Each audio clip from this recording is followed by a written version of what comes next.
ரேவதி, தரணி அம்மா கூட போய் படுத்துட்டானா? ஆமாங்க, குடிச்சிருக்கீங்க போல. நாளைக்கு போயிடலாம் தானே? கடைசி நேரத்துல எதுவும் வேலை வந்துருச்சுன்னு சொல்ல மாட்டீங்களே? எங்க போலான்ற? அதாங்க, எங்க வீட்ல நம்ம வீட்ல எல்லாரும் ரெசார்ட் தீம் பார்க்ல போலான்னு சொன்னாங்கல்ல, நாம போறோம்ல. எப்ப சொன்னாங்க? சாப்பிடும்போது சொன்னாங்களே. நீங்க கூட வரோம்னு சொன்னீங்களே. நாளைக்கு நம்ம போறோமா இல்லையா? மாமா வேற கூப்பிட்டிருக்காரு. உனக்காக இல்லனாலும் மாமாக்காவது வருவேன். மலரு, மோட்டர் ஆஃப் பண்ணிட்டியா? கொல்லப்புறத்துல காய வச்ச துணி எல்லாம் எடுத்து வச்சிட்டியா? பிள்ளைங்களுக்கு எல்லாம் நொறுக்கு தீனி மட்டும் கொஞ்சம் எடுத்து வச்சிரு. அப்புறம் வெண்ணி போட்டு பிளாஸ்க்ல எடுத்து வச்சிரு, மறந்துடாத. மாமா சட்டையா அயனுக்கு கொடுக்கலையா? இது நேத்து தோச்ச சட்டை அத்தை. அயன் பண்ண சட்டையெல்லாம் ஹால்ல இருக்கு. அதையேமா அங்க வச்ச?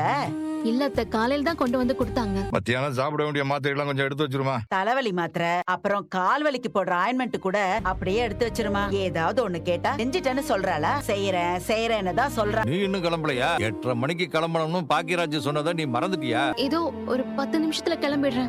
வாங்க போலாம். ஏதாவது வேணும்னா ரூம் சர்வீஸ் கால் பண்ணுங்க சார். ரூம் எல்லாம் ஓகே தானே? ஹாஸ்பிட்டலுக்கு எப்ப போவோம்? ரொம்ப நேரம் உட்காந்துட்டு வந்திருக்கீங்க, டயர்டா இருப்பீங்க. கொஞ்ச நேரம் ரெஸ்ட் எடுத்துட்டு அப்புறமா போலாம். இந்தாங்க ஸ்நாக்ஸ் சாப்பிடுங்க. தேங்க்ஸ் அண்ணி. அந்த பாட்டு சத்தத்தை குறைப்பா, காதெல்லாம் அடைக்குது.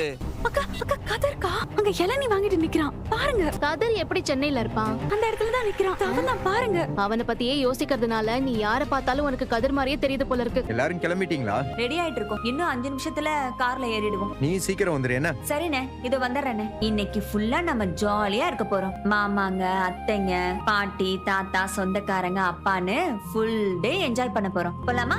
போலாமா? பிள்ளைங்களை கூட்டிக்கிட்டு எங்க கிளம்பிட்ட? ரெசார்ட்டுக்கு தான். அப்பா போலாம்ப்பா, டைம் ஆகுது, சீக்கிரமா போலாம். எங்கடா போலாம்? ஏங்க ரெசார்ட்டுக்கு போறோம்லங்க. ரெசார்ட்டுக்கா? என்னமா சொல்ற இவ? நேத்து நைட்டு கூட பேசணுமேங்க. நேத்து எங்க அப்பா வீட்டுக்கு வந்தப்போ கூப்பிட்டாரு. நீங்க கூட நைட்டு தூங்குற நேரத்துக்கு போலான்னு சொன்னீங்களே. எனக்கு எதுவுமே ஞாபகம் இல்ல. அண்ணன் போன் பண்ணிச்சு, கிளம்பிட்டோன்னு சொன்னேங்க. அப்பா கூட போன் பண்ணாரு. இப்பதானே கொடைக்கானல் போயிட்டு வந்தோம், அதுக்குள்ள ரெசார்ட்டுக்கு போலான்ற? இப்படியே ஊரை சுத்திட்டு இருந்தா வேலையெல்லாம் எவன் பாக்குறது? எனக்கு வெளியில ஒரு பஞ்சாயத்து இருக்கு, அதை நான் முடிச்சிட்டு வந்தேன். யாரும் எங்கேயும் போகல, நான் வெளியே போயிட்டு வரேன். எல்லாரும் வீட்ல இருக்கு. இந்தாங்க ஃப்ரூட்ஸை கட் பண்ணி தரவா? இல்ல இப்ப வேண்டாம். யாரு போன்ல? இல்ல வடிவு. எடுத்து பேசுங்க. ஹலோ, எங்க இருக்கீங்க? நான் கொஞ்ச நேரத்துக்கு முன்னாடி தான் இங்க வந்து சேர்ந்தேன். எனக்கு ஏன் ஒரு போன் பண்ணி கூட சொல்லல? எங்க நல்லா இருக்கீங்கல்ல? நேத்து கிளம்புற நேரத்துக்கு எதுவும் கேட்க வேண்டாம்னு நினைச்சேன். உங்க தம்பிக்கு மட்டும் இல்ல, எனக்குமே நீங்க நடந்துக்கிறது வித்தியாசமா தாங்க தெரியுது. கொஞ்ச நாளாவே நீங்க ஒரு மாதிரியா தான் இருக்கீங்க. பயமா இருக்குங்க. உங்க உடம்புக்கு எதுவும் சரியில்லையோன்னு எனக்கு தோணுது. அப்படிலாம் ஒண்ணு இல்ல வடிவு, நீ அழாத. வைக்கிறேன். எல்லாரும் இங்கே வெயிட் பண்ணு. நான் போய் டிக்கெட் எடுத்துட்டு வந்துடுறேன். அண்ணா நானும் வரேண்ணே. ஏய், நான் எடுத்துட்டு வரேன்டா. பரவாயில்லண்ணே, வரேண்ணே. சரி வா. ஸ்ருதி, இப்போ ஓகேவா? இப்போ ஓகே தான் அண்ணி. வண்டியில வந்து இறங்கின உடனே கால் வலி ஆரம்பிச்சிருச்சுங்க. டிக்கெட் எடுத்துட்டு வந்துட்டா உள்ள போய் எங்கேயாவது உட்காரலாம் அத்தை. சரி. மலரு, கொஞ்சம் தண்ணி கொடு. அக்கா இருங்க, நான் இப்ப வந்துடுறேன். ஏன் கதிர் கிட்ட பேச போறியா? ஆமாக்கா.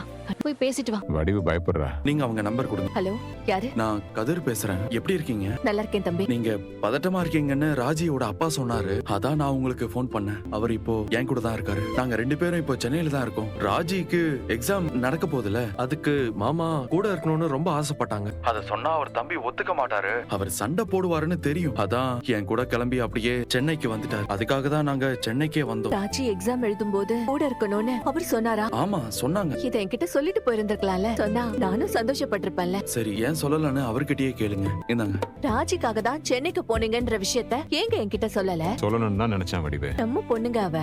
அவளுக்காக நீங்க போறீங்கன்னு தெரிஞ்சா நான் சந்தோஷப்பட்டிருப்பேன்ல. நானும் உங்க கூட வந்திருப்பேன்லங்க. நான் தனியா வந்ததுக்கு சக்தி அம்புடு கோவப்படுறான். நீயும் வந்தா கதை அதுவும் சரிதான். நீங்க ராஜிய பாத்தீங்களா? பார்த்தேன், ஆனா பேசல. தூரமா நின்னு பார்த்தேன். கும்பிட்டு பாசத்தை வச்சுக்கிட்டு தான் வீட்டுக்கு வந்த மக கிட்ட சரியா பேசாம இருந்தீங்களாக்கும்.